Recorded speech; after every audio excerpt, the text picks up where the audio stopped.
एक व्यक्ति अगर चाहे तो बहुत कुछ कर सकता है, बहुत कुछ। हमने तो अनेकों लोगों को देखा है कि एक एक आदमी इतिहास बदलने का काम किए। मेरे इतने लंबे समय के राजनीतिक जीवन में कई लोग ऐसे आए हैं जो एक एक व्यक्ति आमूलचूल परिवर्तन कर दिए। एक मैं जिक्र करना चाहूंगा, हमारे उड़ीसा के डॉक्टर अच्युत सामंत हैं और एक नानाजी देशमुख हुए जिन्होंने दीनदयाल शोध संस्थान खड़ा किया है। डॉक्टर अच्युत सामंत हैं जो एक बार राज्यसभा सदस्य भी थे, जिनका किड्स और किड भुवनेश्वर में वो महाविद्यालय चलता है। और उनकी भी अगर जीवन देखेंगे, उनकी भी जीवनी पढ़ेंगे तो एक बहुत गरीब परिवार में उनका जन्म हुआ। 4 साल की उम्र में उनके पिताजी का देहांत हो गया और उनकी माताजी झाड़ू पोछा करके उनका पालन पोषण करके उनको पढ़ाई लिखाई।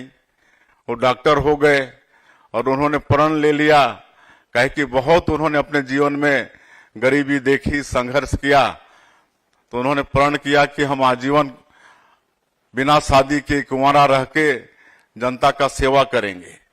और आज इतना बड़ा संस्थान खड़ा कर दिए हैं। मैं जब 14 से 19 5 साल केंद्र में मोदी जी के शासन में एमओएस था, राज्य मंत्री के रूप में काम किया, तो वहां पर मुझे 2 बार उन्होंने चीफ गेस्ट के रूप में बुलाया। तो वहां पर उन्होंने इतना बड़ा शिक्षण संस्थान खड़ा किया है कि पूरे उड़ीसा के 25,000 जो ट्राइबल बच्चे हैं उनको निःशुल्क पढ़ाते हैं। 25,000 बच्चों को, मामूली बात नहीं है।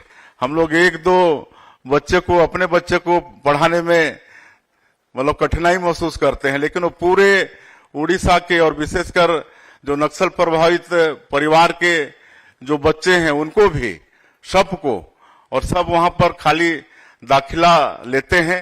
एक बार उनके परिवार वहां छोड़ते हैं गार्जियन, और पूरा उनका देख रेख, उनका कपड़ा लत्ता, किताब कापी, तेल साबुन तक की व्यवस्था, और ऐसी वैसी कोई व्यवस्था नहीं, स्टैंडर्ड जैसे प्राइवेट स्कूलों की व्यवस्था आप जानते हैं उस तरह का। जैसा हमारे गृह मंत्री जी ने कहा कि इसके लिए संसाधन की आवश्यकता नहीं पड़ती है।